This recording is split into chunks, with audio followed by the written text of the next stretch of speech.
On va commencer donc, on a décidé de traiter ensemble les contes de Rabbi Nachman. On va commencer aujourd'hui par le conte qui s'appelle La fille perdue. Et bien sûr, vous imaginez, et je n'ai pas besoin de vous le dire, je pense que vous le pensez, vous le comprenez vous-même, que toutes les histoires que nos maîtres racontent sont toutes codées. Ça veut dire l'histoire en tant que telle est intéressante, mais elle cache bien sûr des secrets comme dans toute la Torah est codée et on ne peut absolument pas prendre les choses à la lettre. Et de même, quand nos maîtres racontent des histoires, même si l'histoire en tant que telle est intéressante, mais c'est évident qu'elle cache énormément de notions que j'aimerais dévoiler et développer avec vous pour mieux comprendre les choses. Alors, ce que je vous propose, vous avez le texte en français devant les yeux? Oui, certains l'ont? Non. Non? Bon, alors écoutez, le texte est en hébreu, donc je vais directement le traduire en français C'est et on va lire comment? quel numéro là quand on parle Et de… le premier, c'est la première histoire des contes qui s'appelle La fille perdue. La fille perdue. Ah, et c'est pas dans la Bible ça. Non, non, non, non, ce sont les contes de Rabbi Nachman Ah, de ok, Breslev. excusez-moi, ok, Ce sont les contes de Rabbi Nachman de Breslev. merci. Et encore une fois, donc ces contes sont complètement codés. L'histoire en tant que telle est intéressante, mais les contes sont très codés et ensemble, on va essayer de décoder. Donc moi, ce que je vous propose, mes amis, c'est que je vais lire quelques lignes pour rentrer un petit peu dans l'histoire et puis après, je vais commencer à expliquer. D'accord? Voilà. Oui. Alors, je traduis directement. C'est l'histoire d'un roi qui avait 6 fils et une fille.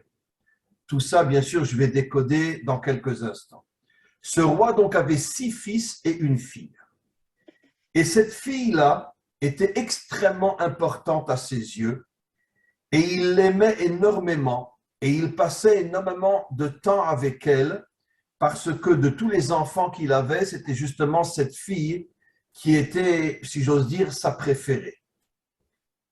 Mais une fois, ils étaient ensemble et une histoire a explosé entre eux et le père, le roi, s'est mis en colère et il a dit à sa fille, sache qu'un jour, les mauvais te prendront, les mauvais te captureront, les mauvais te prendront.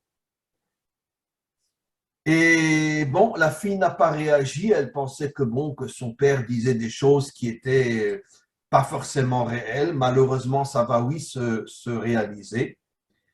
La nuit, elle est rentrée dans sa chambre et le matin, quand son père est venu frapper à sa porte, peut-être pour s'excuser de lui avoir parlé de cette manière en lui disant que des méchants allaient te prendre, il a tapé à la porte et personne n'ouvrait.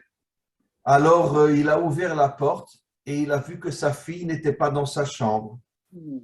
Et le père a commencé à comprendre que finalement, la phrase qu'il avait sortie de sa bouche s'est réalisée. Et il avait une très, très, très grande peine, pardon. Et il a commencé à aller la chercher partout dans son palais, dans le jardin, dans les maisons à côté, et il ne l'a pas trouvée. Heureusement, ce roi avait un serviteur qui était très, très, très proche de ce roi. Et quand il a vu que le roi était dans une dépression inimaginable, il est venu voir le roi et lui a dit, regarde, moi je suis prêt à partir à la recherche de ta fille. Je demande simplement que tu me donnes une petite escorte, que tu me donnes des chevaux et que tu me donnes aussi de l'argent pour que je puisse, si ça prend des mois ou des années, que je puisse avoir suffisamment d'argent pour pouvoir subvenir à nos besoins et ne m'occuper que de la recherche de ta fille. Évidemment, le roi a accepté et le serviteur est parti à la recherche de la fille et il l'a cherchée pendant des années. Et il ne l'a pas trouvée, c'est-à-dire qu'il l'a trouvée, mais finalement, comme on va le voir, et à chaque fois qu'il la trouvait, elle disparaissait à nouveau.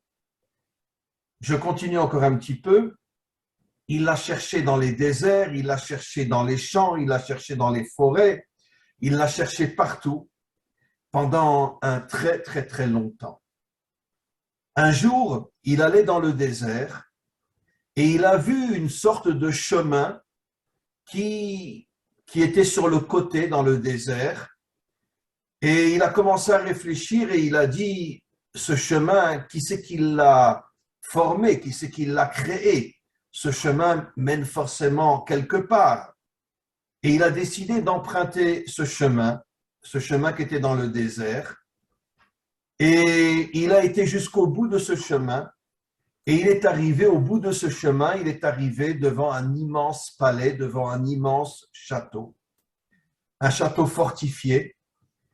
On continue encore un petit peu. Et quand il est arrivé proche de ce château, il a vu énormément d'armées qui entouraient le château. Il a eu peur, il s'est dit, mais si jamais je m'approche de ce palais, peut-être qu'ils vont me tuer. Et donc, finalement, il s'est ressaisi et il a dit, de toute façon, ma mission que j'ai promis au roi, c'est de retrouver sa fille. Donc, je prends le risque, j'avance près du palais. Il est avancé près du palais et une chose absolument incroyable, les soldats se sont poussés et l'ont laissé rentrer dans le palais. Et il était étonné de voir que personne ne lui demandait qui il était, d'où il venait, qu'est-ce qu'il vient faire ici. Il est rentré. Et personne ne l'a empêché de continuer son chemin. Et il a avancé de salle en salle dans le palais. Et puis, il est arrivé à un endroit où c'était l'endroit, on pourrait dire l'endroit principal du palais, où le roi avait l'habitude de s'asseoir sur son trône. Et il est arrivé, il est rentré dans cette salle-là, il y avait énormément de monde, personne, encore une fois, lui a demandé, mais qui tu es, d'où tu viens, qu'est-ce que tu fais? Il a vu le roi qui était assis sur son trône avec une couronne sur la tête. De nombreux soldats étaient à ses côtés pour le protéger. Et le roi a demandé à ce qu'on lui amène la reine. Et la reine est arrivée et tout de suite le serviteur a reconnu que cette reine-là, c'était en vérité la fille du roi qui avait été capturée et qui maintenant était l'épouse d'un nouveau roi. Et donc, la jeune fille est arrivée. À ce moment-là, il y avait tout un groupe de chanteurs avec des instruments de musique qui se sont mis à chanter, à jouer de la musique. Il y a eu de la nourriture qui est arrivée pour que tout le monde puisse manger. Et puis, la jeune fille s'est installée sur son trône et elle a repéré, et elle le connaissait. Alors, elle a repéré le serviteur de son père. Elle était étonnée de qu'est-ce qu'il fait là? Alors, elle s'est levée de son trône, elle est allée vers lui et elle lui a dit, mais qu'est-ce que tu fais là? Tu me connais? Tu sais qui je suis? Et le serviteur a dit, mais bien sûr, je sais qui tu es. Ça fait des années que je te cherche pour te ramener à ton père. Et donc, elle lui a dit la chose suivante. Elle lui a dit, sache que je suis une femme perdue. Je suis entre de très, très, très mauvaises mains. Cet homme-là, en vérité, me tient en prison, celui qui est censé être mon mari. Et j'aimerais bien que tu me sortes de là. On va s'arrêter là pour l'instant et on va commencer à expliquer. Alors, on va rentrer directement dans on pourrait dire, l'aspect beaucoup plus profond de toute cette histoire. Et bien évidemment, si vous avez des questions, vous pouvez m'interrompre et poser des questions, il n'y a aucun problème. C'est-à-dire que si vous avez une question sur ce que je dis, vous m'interrompez, c'est-à-dire vous ouvrez votre micro, vous m'interrompez, il n'y a pas de problème, comme ça sera en même temps une discussion entre nous. Alors, sachez que les 6 garçons, les 6 fils et la fille font allusion aux 7 attributs divins qu'on appelle en hébreu les sphirotes, les 7 attributs divins qui correspondent aussi aux 7 jours de la création. Chaque jour a été créé avec un attribut divin. Il y a 6 attributs que l'on appelle les fils parce qu'ils ont la dimension masculine et je vais expliquer bien sûr pourquoi. Tout ça, ce sont des codes. Et le dernier attribut divin qu'on appelle la malchoute, la royauté, et par contre une dimension féminine. La royauté est féminine. Vous savez que le roi Salomon, qui a écrit énormément de livres, le Cantique des Cantiques et d'autres livres, a dit dans un de ses textes que la femme était la couronne de son mari. Ça veut dire que c'est elle qui fait de lui un roi. Et quelle est la définition d'un roi? Nos maîtres nous disent, c'est pas un idiot qui est assis sur son trône avec un sceptre et une couronne sur la tête.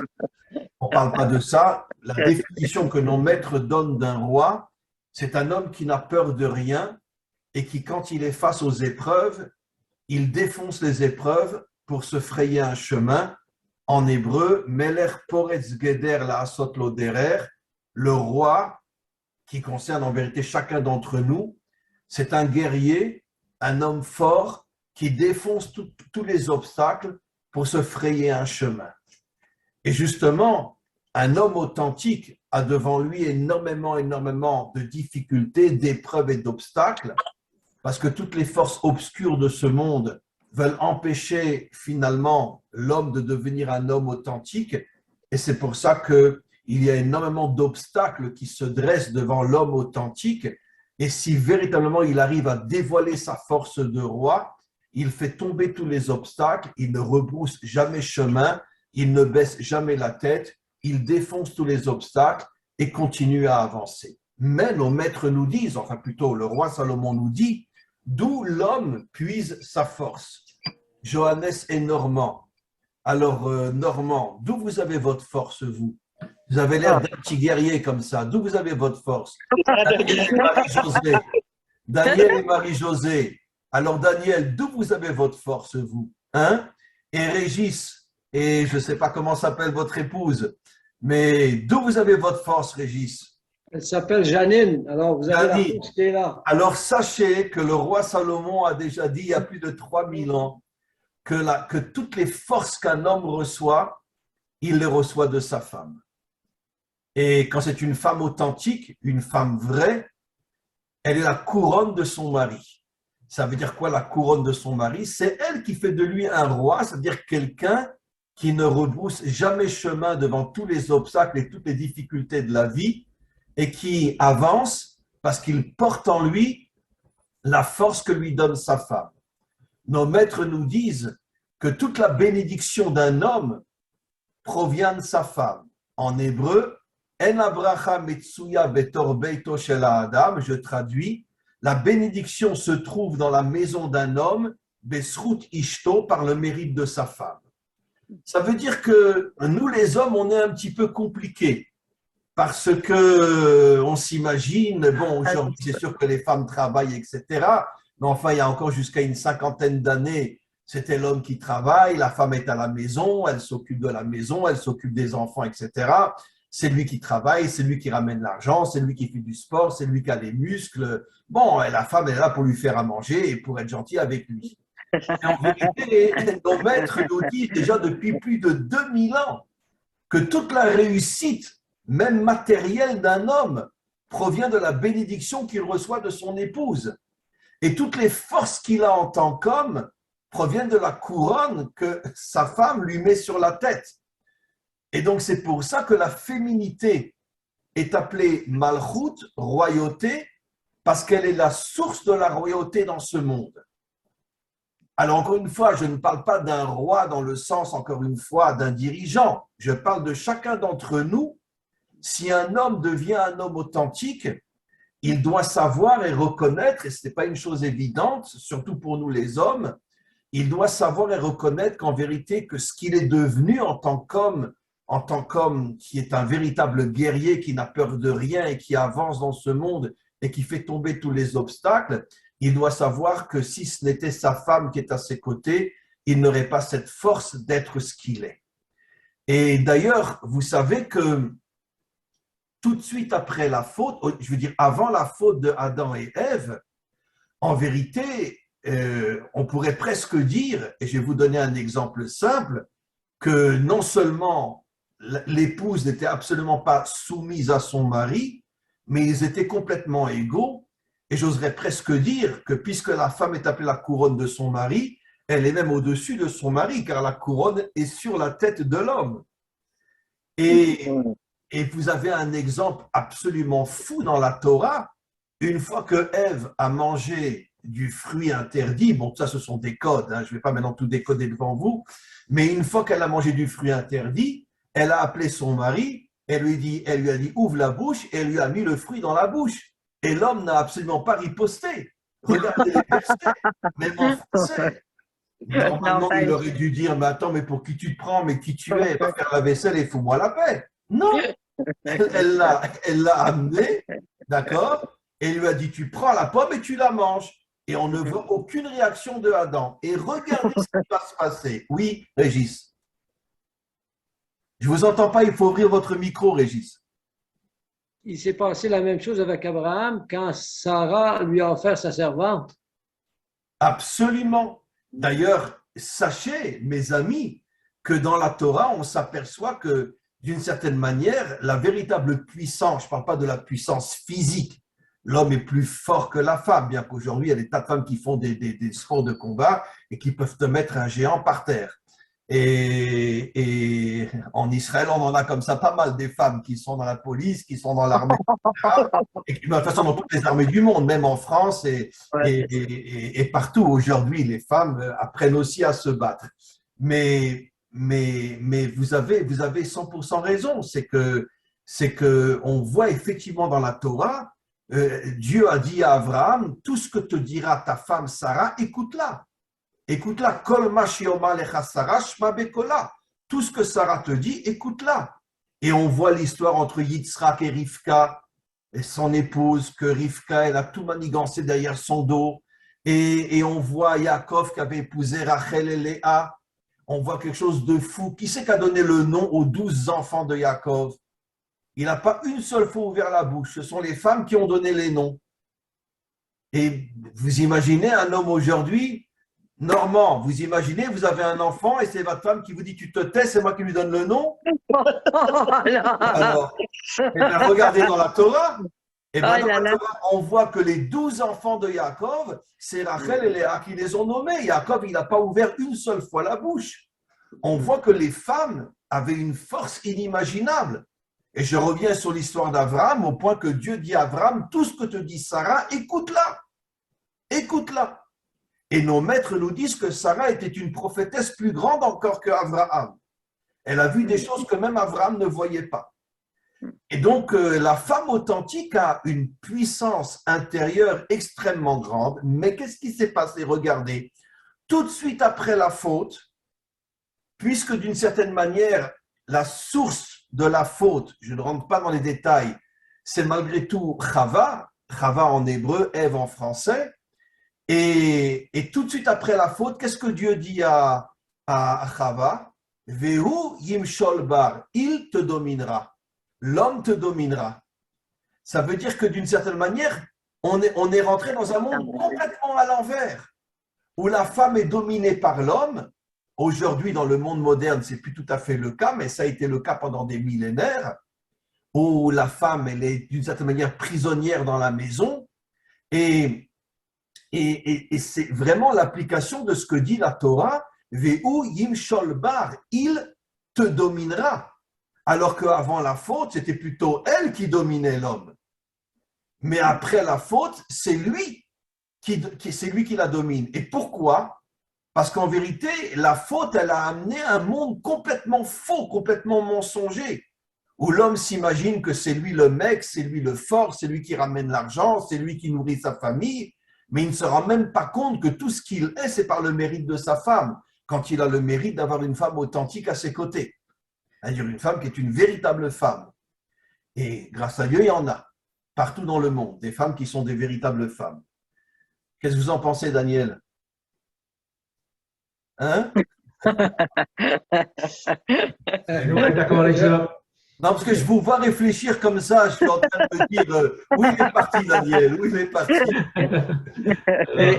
La femme est bien décrite dans les psaumes ou je crois que c'est le dernier des psaumes, le 61, on décrit très bien la femme. Mais absolument, absolument. D'ailleurs, vous savez que tous les vendredis soirs, avant de commencer le repas, on chante un chant qui a d'ailleurs été écrit par le roi Salomon, qui est une véritable louange à la femme.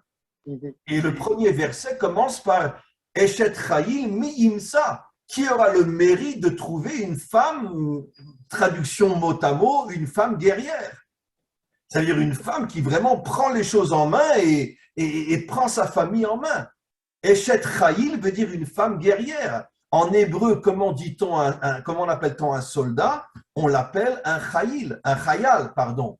Et Eshet Chayil, une femme guerrière, ça veut dire que le roi Salomon dit que la véritable nature de la femme, c'est d'être une femme guerrière, pas dans le sens qu'elle prend une mitraillette, mais dans le sens que elle sent ses responsabilités, elle sent sa véritable mission et elle se bat pour la réaliser. Vous comprenez?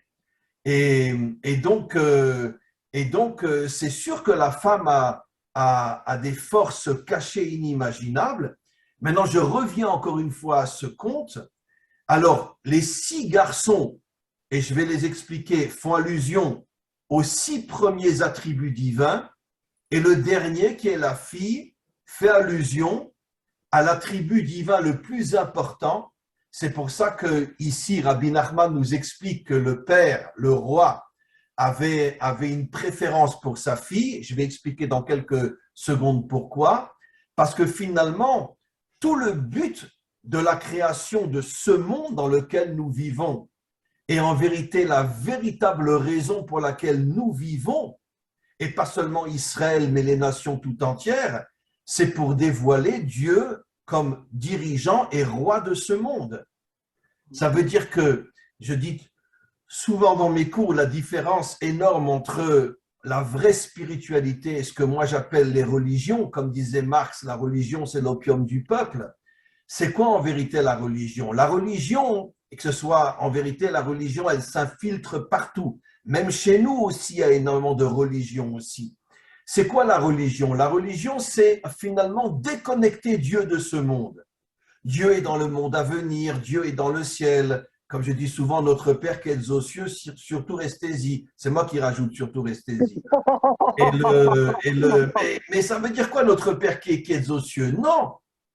Nos maîtres disent clairement depuis des millénaires que la véritable volonté de Dieu, c'est de se dévoiler dans ce monde, dans le monde matériel.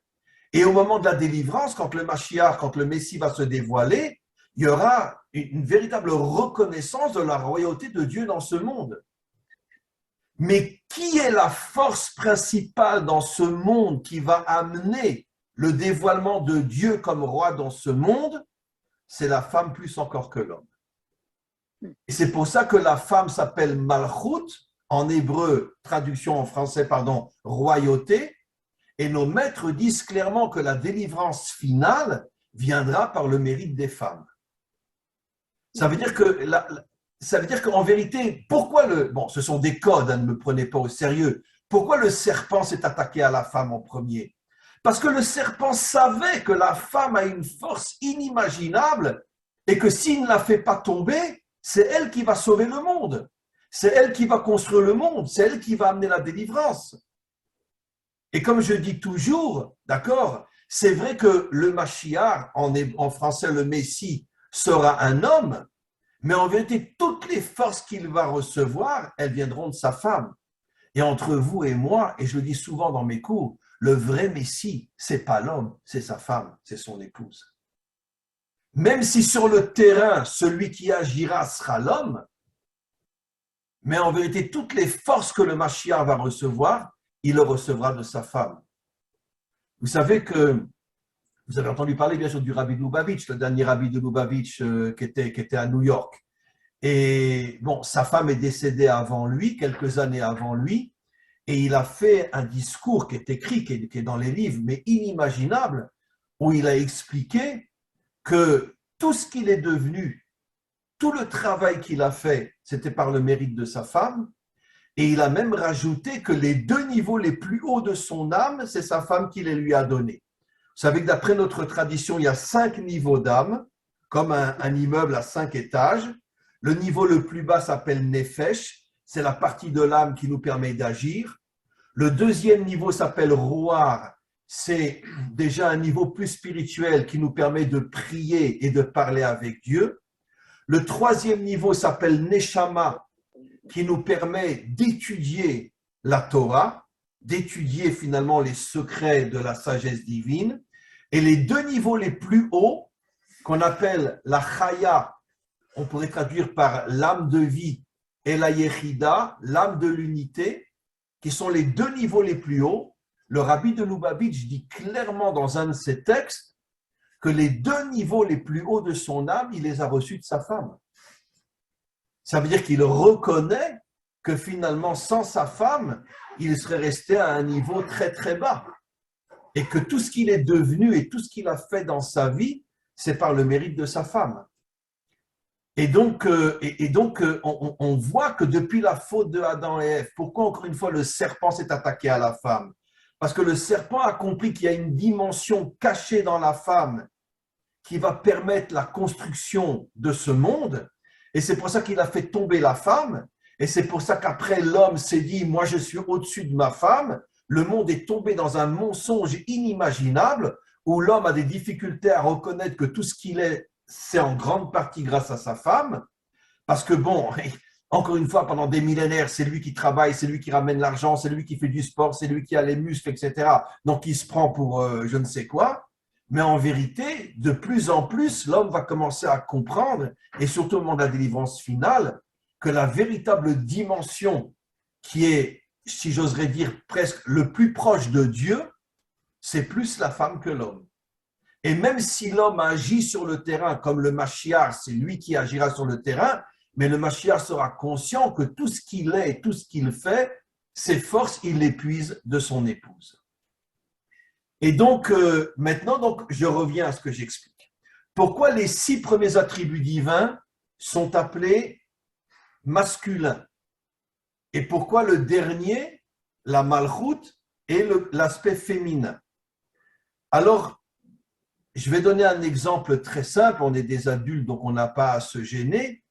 Lorsqu'un homme et une femme s'unissent pour avoir un enfant, c'est quand même l'homme qui dépose la graine dans le ventre, pas dans le ventre, à l'intérieur, dans l'intériorité de l'épouse, dans son intériorité. D'ailleurs, ce qui est extraordinaire, c'est que, bon, je veux dire, je m'excuse de parler comme ça, mais la partie sexuelle de l'homme est extrêmement visible, surtout au moment de la relation, alors que la partie sexuelle de la femme est complètement cachée. Elle est dans son intériorité. Et l'homme rentre dans l'intériorité de l'épouse.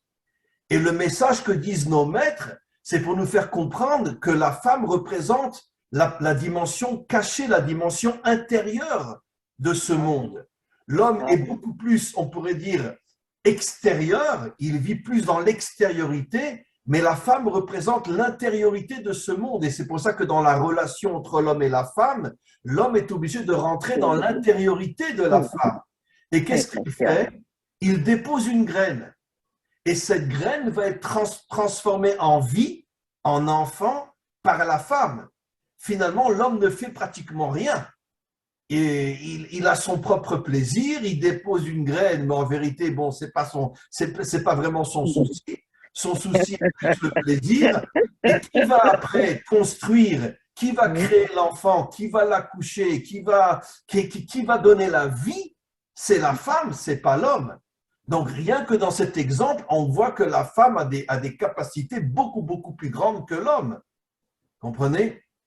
Et donc, de la même manière que dans la relation physique entre l'homme et la femme, l'homme dépose une graine à l'intérieur et c'est la femme qui transforme cette graine en enfant, à un niveau plus profond, c'est comme la relation entre la lune et le soleil. Vous savez très bien que toute la lumière de la lune, elle provient du soleil. Voilà. La lune n'a pas de lumière. Mais en vérité, la lune a un avantage sur le soleil. C'est que la lune, elle éclaire l'obscurité. Ça veut dire quoi, elle éclaire l'obscurité? La lune est capable de rentrer dans le monde sombre, dans le monde obscur, dans le monde noir. Et elle est capable d'apporter sa lumière dans ce monde. Ça veut dire, ce monde est en vérité un monde obscur.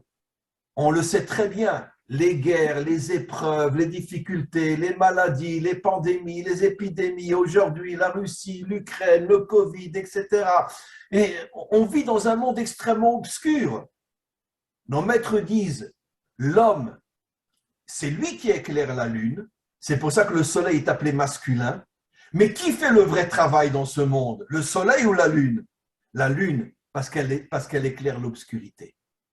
Et elle est capable d'apporter sa propre lumière dans toutes les, voilà. Vous savez, il y a une histoire extraordinaire, j'ai souvent rapporté dans mes cours, mais nos maîtres nous disent que la sortie d'Égypte a eu lieu grâce au mérite des femmes. Parce que, qu'est-ce qui s'est passé? Les hommes étaient, on pourrait dire, dans des camps de concentration. Et ils travaillaient toute la journée, c'était des esclaves. Et puis le soir, ils s'écroulaient pour dormir 2 ou 3, 4 heures. Et puis on les réveillait après pour continuer le travail. Et tous les jours, il y avait des milliers d'esclaves qui mouraient parce qu'ils n'avaient pas de quoi manger, ils ne dormaient pas suffisamment, etc. Les femmes, disent nos maîtres, ont risqué leur vie. Elles sont arrivées à comprendre que si elles n'avaient pas une relation avec leur mari, le peuple juif allait disparaître parce qu'il n'y aurait plus d'enfants, il n'y avait plus rien. Elles sont rentrées en risquant leur vie parce que si elles se faisaient choper, vous imaginez, on les aurait massacrées, violées et massacrées. Elles rentraient on pourrait dire sous les barbelés, etc. Elles se faufilaient la nuit, elles arrivaient près de leur mari, elles prenaient un petit miroir avec eux, comme aujourd'hui on fait un selfie, d'accord? C'était le selfie de l'époque.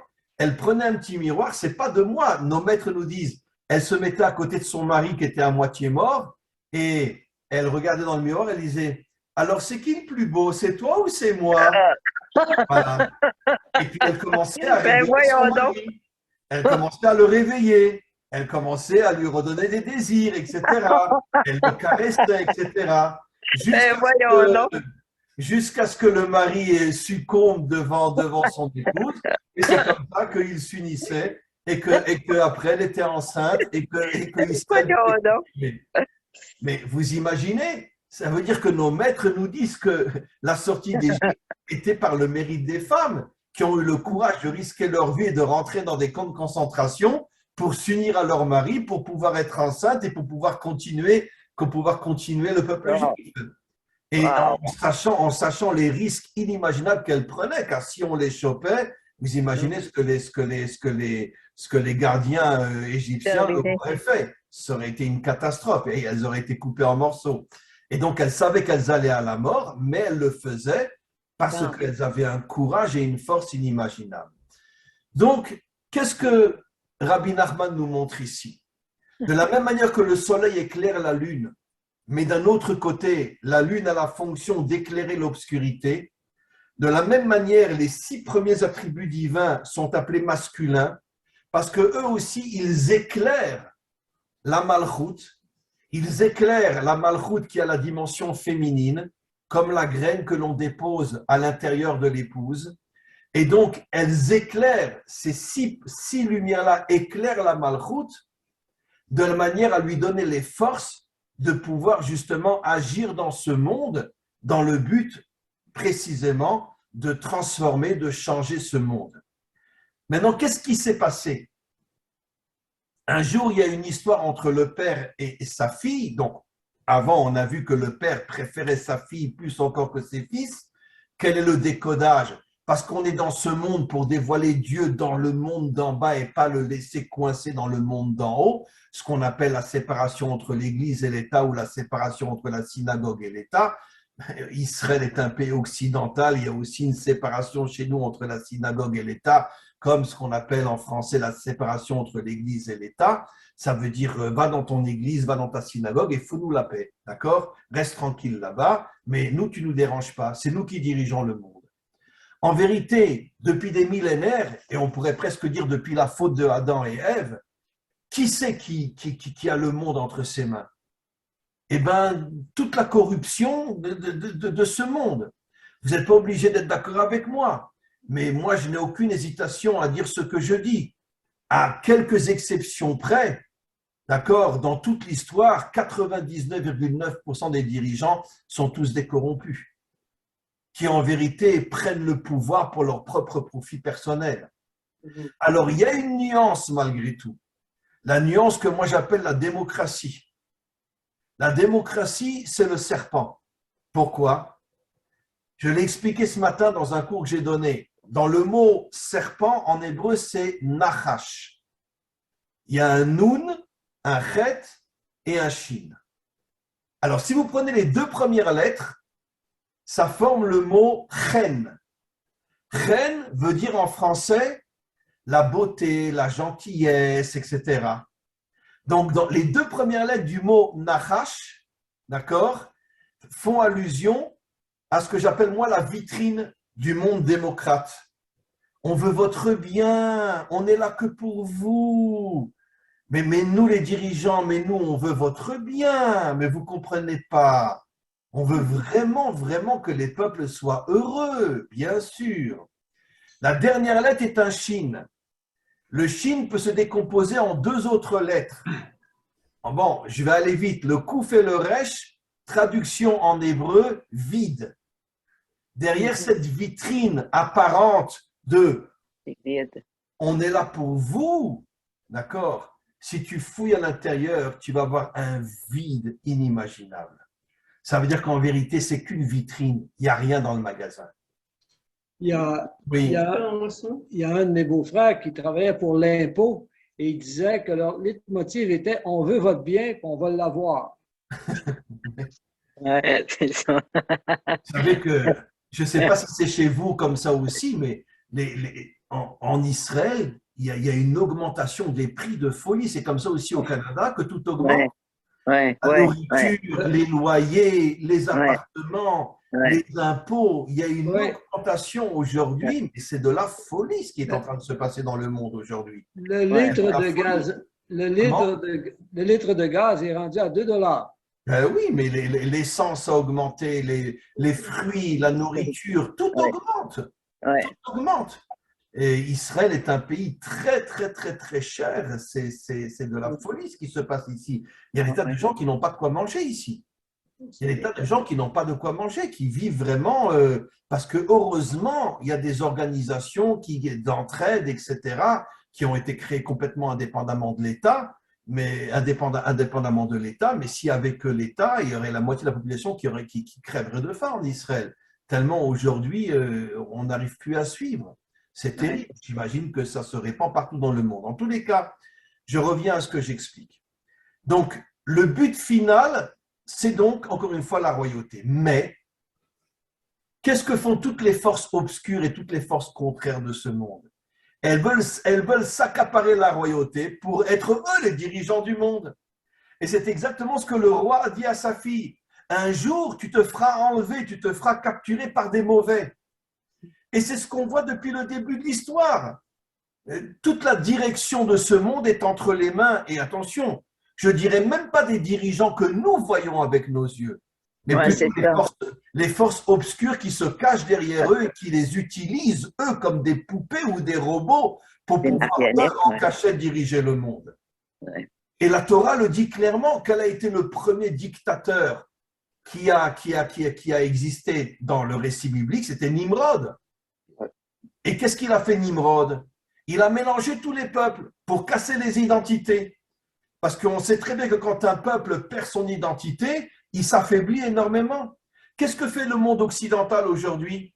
Qu'est-ce que font les Américains aujourd'hui? Qu'est-ce que fait Biden aujourd'hui? Des milliers et des milliers et des milliers d'étrangers qu'il fait rentrer en Amérique. Pourquoi? Pour casser l'identité américaine. Et c'est partout dans le monde, c'est comme ça. C'est la même chose au Canada. En Israël, c'est pareil aussi. Dans les années 90, ils ont fait venir 1 million de Russes en Israël, dont 80% n'étaient pas juifs. Et tout le monde le savait. Pourquoi ils les ont fait venir? Parce que malheureusement, la direction israélienne fait partie du monde occidental qui veut casser l'identité des peuples pour pouvoir les affaiblir et nous transformer tous en robots. Vous comprenez?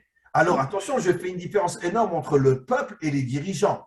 Parce que dans le peuple, il y a des gens extraordinaires partout. Mais malheureusement, les dirigeants, eux, qui eux-mêmes ne sont que des poupées entre les mains de toutes les forces obscures financières, etc., qui se cachent derrière eux, d'accord, et voilà ce qui se passe.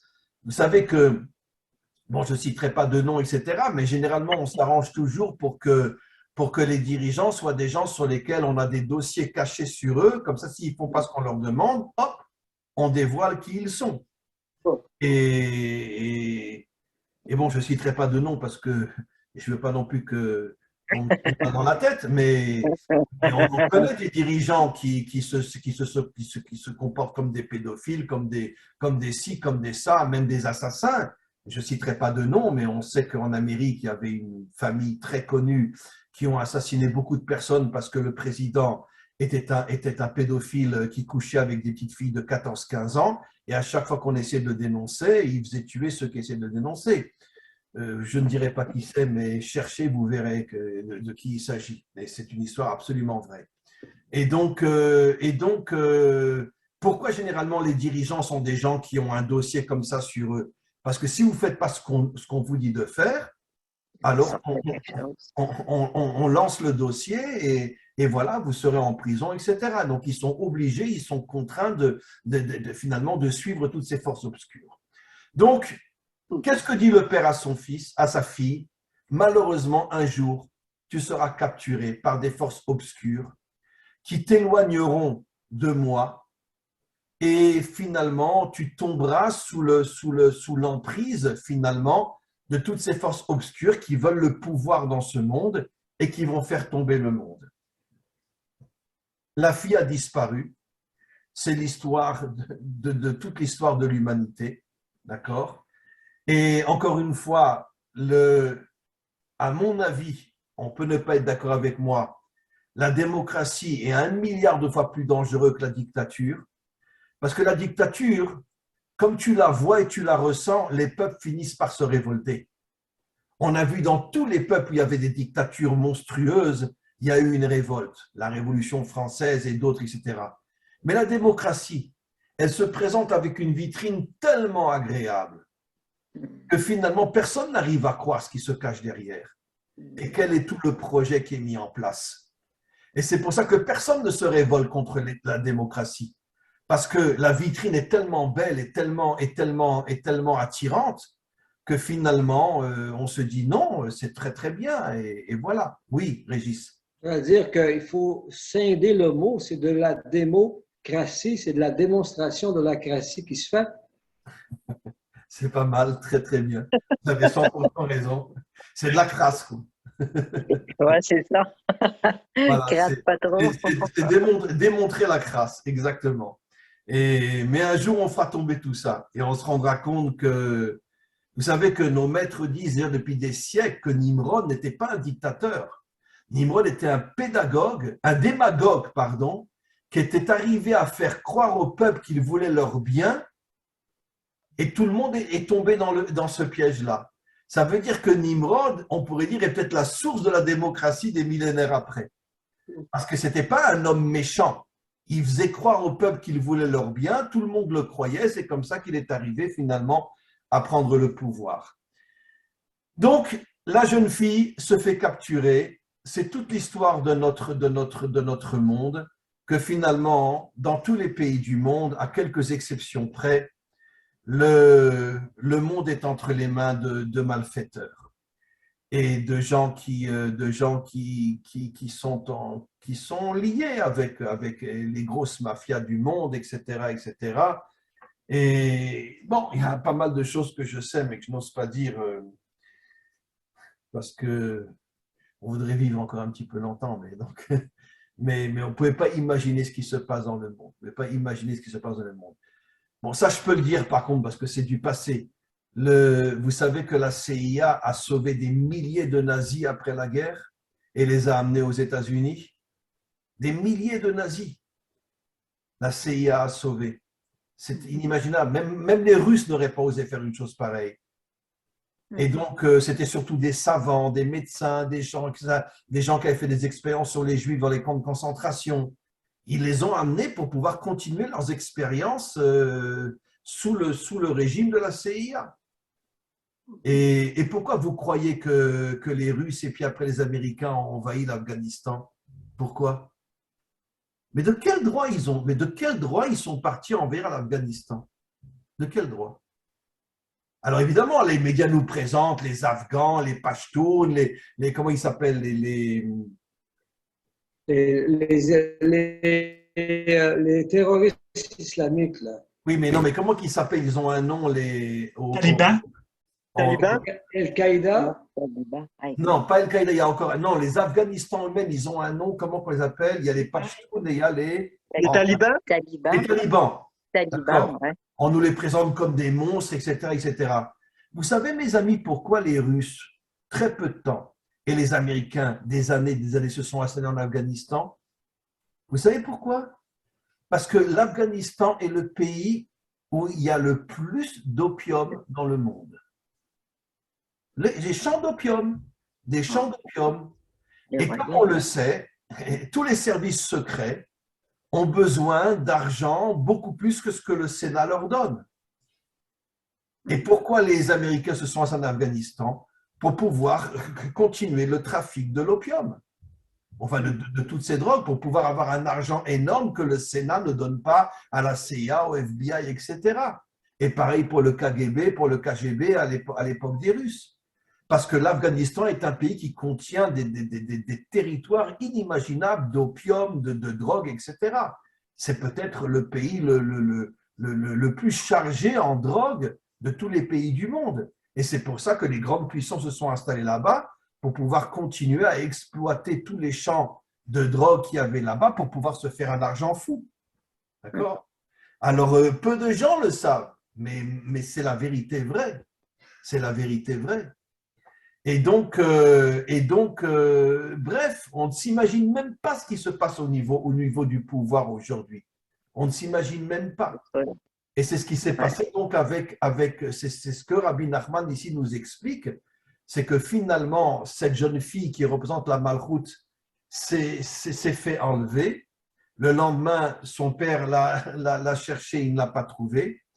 Et finalement, il y a le serviteur du roi qui propose d'aller la chercher. Mais comme on va le voir tout au long de l'histoire, ça va mettre des années, des années, des années, ça veut dire toute l'histoire jusqu'à la délivrance finale, jusqu'à ce qu'on arrive à redonner la malchoute à des gens propres, à des gens droits, à des gens justes qui n'auront la direction de ce monde que pour dévoiler le véritable roi de ce monde qui est Dieu, qui est celui qui a créé ce monde.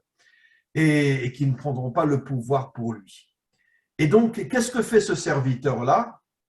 Ce serviteur, bien évidemment, il part à la recherche de cette fille-là. Et regardez une notion intéressante que je vais vous expliquer. La première fois qu'il la retrouve, mais on va voir par la suite qu'il va la reperdre, c'est dans le désert. Pourquoi le désert? Alors, sachez que nos prophètes appellent les peuples Midbar Ha'amim, le désert des peuples. C'est dans le prophète Ésaïe, je crois. On appelle les nations, y compris Israël, Midbar Ha'amim. Midbar veut dire le désert. En hébreu, Midbar, traduction en français, le désert des peuples. Pourquoi les peuples sont appelés un désert? Pourquoi? C'est quoi un désert? Il n'y a rien qui pousse, il n'y a pas d'eau, il n'y a pas de nourriture, il n'y a rien, etc. Et en vérité, quelle est la volonté finalement des dirigeants à moyen long terme? C'est finalement transformer toute l'humanité en désert.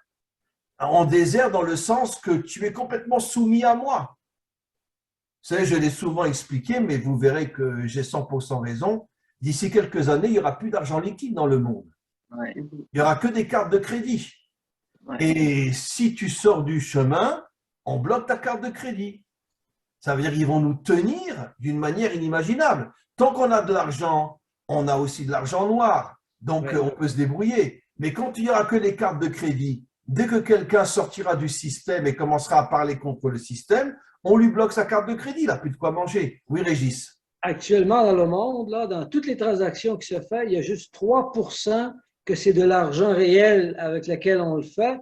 Puis on va plus loin que ça parce qu'on nous enseigne que bientôt, ils vont simplement nous mettre une puce dans le bras droit, et puis tout ça, on va faire les transactions. enfants qui naîtront. Exactement comme vous le dites. Absolument. Si on veut nous bloquer, on enlève ça sur l'ordinateur, puis tu n'as plus d'argent, c'est fini. Mais absolument, absolument. En Israël, c'est pareil. En Israël, quand on fait une transaction, on a le droit jusqu'à l'équivalent d'à peu près de 2000 € en liquide. Donc, si par exemple vous achetez un appartement, on va dire un appartement, bon, si c'est à Jérusalem, il va coûter à peu près, on va dire 400 000 €. Vous pouvez donner en liquide que 2000 € sur 400 000. Tout le reste est avec votre carte. Ça veut dire qu'on est en train de tout faire pour empêcher les gens d'utiliser de l'argent liquide. Vous savez qu'en Israël, par exemple, si vous allez dans un change pour changer de l'argent, alors vous devez donner votre carte d'identité, vous êtes enregistré, quelle est la somme, et ça part directement aux impôts. Les impôts. Et si vous changez trop d'argent, les impôts vous tombent dessus et vous demandent de prélever une part pour les impôts. C'est ça. Et le système monétaire actuel, justement, est tout basé sur le crédit et non sur l'épargne. Absolument. Complètement. Absolument. Quelqu'un qui achète une maison de 100 000 $, OK, ça leur permet d'imprimer 1 million en argent. Absolument. Ah non, c'est sûr qu'on va vers une direction qui n'est pas facile. Mais ne nous inquiétons pas. Alors, On va continuer à descendre, mais comme disent nos maîtres, Yerida letzorer aliyah. En français, tu descends pour mieux remonter. amen. Ça veut dire que c'est vrai qu'aujourd'hui, on voit que l'humanité est en train de descendre d'une manière inimaginable, mais quand on touchera le fond, on commencera à remonter. Donc, je reviens. Pourquoi la première fois qu'il va retrouver cette jeune fille, c'est dans le désert? Parce que le désert fait allusion justement à la volonté du dirigeant de transformer les peuples en désert. Ça veut dire quoi? Ça veut dire que si tu n'es pas complètement collé au dirigeant, tu n'as plus de quoi manger, tu n'as plus de quoi boire, tu n'as plus rien. Parce que le désert ne donne rien. D'ailleurs, on a cette fameuse histoire, je ne sais pas s'il faut la prendre à 100% la lettre ou pas, mais les Juifs étaient pendant 40 ans dans le désert. Qui les nourrissait? Dieu. Oui. Aman, etc., etc. Ça veut dire qu'en fait, ils étaient complètement dépendants, finalement, de Dieu. Amen. Aujourd'hui, on est complètement dépendant de nos dirigeants. Et encore, ce n'est que le début, parce que ça va tellement augmenter qu'il va y avoir un moment où on n'aura plus rien si on n'est pas complètement robotisé dans le système. Ouais. Et c'est ça l'allusion que fait Rabbi Nachman en disant que la première fois qu'il a retrouvé la jeune fille, c'était dans un château qui était dans le désert, pour nous faire comprendre que toute l'intention de ce roi qui avait capturé cette jeune fille, c'est de transformer les peuples en désert. Ça veut dire qu'on est de moins en moins d'indépendance, on a de moins en moins de possibilités de s'en sortir seul, on sera complètement dépendant du système qui est le système qui nous dirige. Ouais. Voilà. Ouais. Alors, juste une dernière remarque, comment se fait-il qu'on l'a laissé rentrer sans rien lui demander? Les soldats se sont poussés, il est rentré, il rentre dans le palais, il rentre jusque dans la salle du roi, etc., etc. Comment c'est possible? Alors, l'allusion, dans un langage moderne, c'est ce que j'appelle moi la démocratie. Ça veut dire que, mais non, on ne te fait pas de mal, pas du tout, tu veux rentrer, rentre, il n'y a pas de problème, on ne te veut pas de mal. On donne l'allusion, on donne l'impression que, en vérité, on est très gentil avec les gens. On est très gentil avec les gens. Mais tant que tu ne déranges pas. Si tu déranges et tu es sur ta moto comme Coluche, oh, comme par hasard, il y a un camion qui sort et qui le tue. Oh, Martin Luther C'est quoi ça? Martin Luther King, le premier qui a commencé à lutter pour libérer les Noirs, il a pris une balle dans la tête. Ah, c'était un vilain méchant raciste, mais pensez bien, on sait très bien qui c'est qui a envoyé ce vilain méchant raciste pour tuer Martin Luther King. Et c'est comme ça dans tous les pays. Dès que quelqu'un dérange, tant que tu ne déranges pas, tu peux rentrer, il n'y a pas de problème, on ne te fait pas de mal. Attention, mais si tu ouvres la bouche et tu vas contre le système, tu auras un accident, d'accord? Ou c'est un malade qui va te tirer une balle dans la tête, mais ce n'est pas nous, hein, nous, c'est pas nous, pas du tout. Hein. Ou bien, vous avez vu ce qu'ils ont fait à Trump. toutes les institutions américaines se sont unies pour le faire tomber. Ouais. Et c'est inimaginable. La CIA, le FBI, tout le monde, toute la presse, tout le monde s'est uni pour le faire tomber. Les Américains se demandent encore s'ils ne se sont pas trompés. Oui, mais Trumpé, oui, Trumpé, c'est ça. Ouais. Vous avez 100% raison. Vous avez eu John F. Kennedy aussi et son frère Robert qu'ils ont éliminé aussi. Mais évidemment. Mais qui c'est qui a éliminé Kennedy? C'était les grosses sociétés d'armement parce qu'ils voulaient, ils voulaient mettre fin à ces milliards que font les sociétés d'armement. Et ils voulaient ramener aussi que le système monétaire, la Banque fédérale, revienne au gouvernement. Absolument. Actuellement, elle est à l'extérieur. Ce n'est pas eux autres, c'est des intérêts privés. Bon, bref, mes amis, on n'est pas dans une situation facile. Vous voyez que ce texte qui a été écrit il y a plus de 300 ans, et à une époque où la majorité des dirigeants étaient des dictateurs et pas des démocrates, parce que c'était encore bien avant la Révolution française, vous voyez un petit peu ce qu'on pourrait dire l'esprit prophétique que Rabbi Nachman avait de pouvoir parler d'un monde qui est plutôt le nôtre que le sien. Et donc, c'est un texte qu'on va continuer bien sûr, parce que c'est un texte vraiment qui est très, très intéressant et on continuera à avoir des échanges, etc. Oui, Jean-François. Premièrement, merci pour ce conte de Rabbi Nachman, c'est vraiment extraordinaire. Mais j'ai deux petites questions Oui. par rapport à ce que vous avez amené, quand vous avez parlé d'inversement avec la faute. Dans les textes, les commentaires de Rabbi Nachman, je ne sais pas si je le prononce comme il faut en hébreu, mais quand ça parle de Heikale Hatmurot, le palais des inversements, est-ce que c'est un peu ce que vous avez voulu dire, Heikale Hatmurot? Et mon autre question, c'est, vous parlez beaucoup de valeurs numériques de plus en plus dans vos derniers cours, et quand on prend Rabbi Shimon Bar Yochai, on prend Rabbi Nachman, Shimon Bar Yochai et Nachman Bar Simcha, qui est le père, c'est la même valeur numérique. Fait que pouvez-vous nous éclairer un peu comment se fait que Nachman, c'est la même valeur numérique que le Zohar, probablement avec Rabbi Nachman et Heikule Admurot. J'aimerais vous entendre là-dessus. Je vais répondre à votre première question. Sachez que votre première question sur l'inversement du monde, il y a un texte dans le Talmud qui dit exactement cette chose-là. Le texte raconte, encore une fois, ce sont que des histoires, mais ce qu'il faut, c'est être capable de décoder, bien évidemment. Il y avait un maître qui donnait un cours et tout d'un coup, il y a un élève qui s'est évanoui. Et donc, tous les élèves se sont mis autour de lui, ont commencé à prier, etc. Et il s'est réveillé. Il a eu ce qu'on appelle en français une mort clinique. D'accord? Et quand il s'est réveillé, le maître a vu dans ses yeux qu'il avait vu quelque chose d'absolument incroyable et qui le dérangeait. Alors, il a demandé à tous les élèves de partir et puis il a demandé après à cet élève qui s'était réveillé grâce aux prières, il lui a dit, mais qu'est-ce que tu as vu? Il a dit, maître, j'ai vu un monde à l'envers. J'ai vu que tout ce qui était en haut descendait en bas et tout ce qui était en bas allait monter en haut. Et le maître lui a répondu, non, tu n'as pas vu un monde à l'envers. Tu as vu un monde qu'on remet à l'endroit. Ça veut dire que tous les puissants, d'accord, au moment de la délivrance, tomberont en bas, et tous les pauvres, et tous les piétinés, et tous les malheureux, c'est eux qui monteront en haut.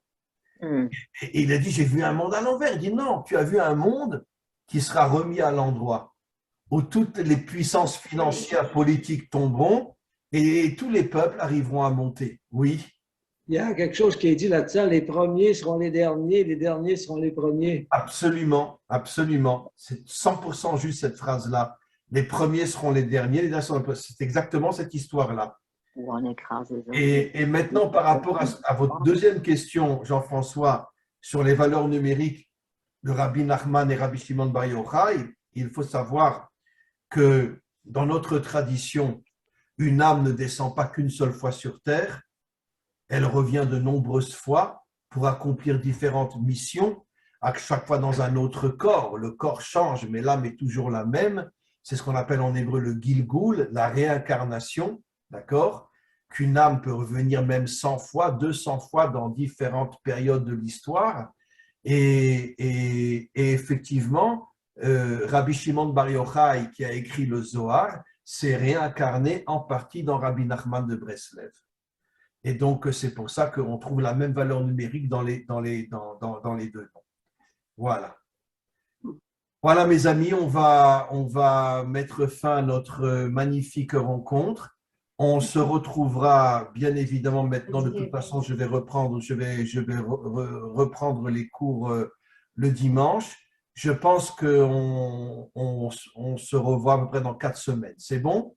D'accord? Hein? Oui. Et vous revenez, vous tous, hein? Attention, il n'y en a pas un qui manque. Hein? OK. Vous revenez, hein? Et vous en amenez d'autres aussi, d'accord? D'accord.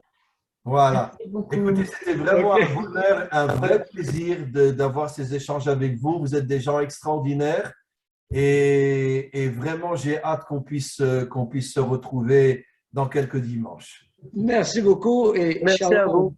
Merci Shalom. à vous tous. Énormément. À très bientôt, mes amis. Merci. Et on reste maintenant ensemble et jusqu'à la délivrance finale, d'accord? Amen. Et Amen. commencez à faire des arts martiaux parce que le Mashiach, il aura besoin de gens qui savent se battre. D'accord? Alors, commencez à faire des arts martiaux.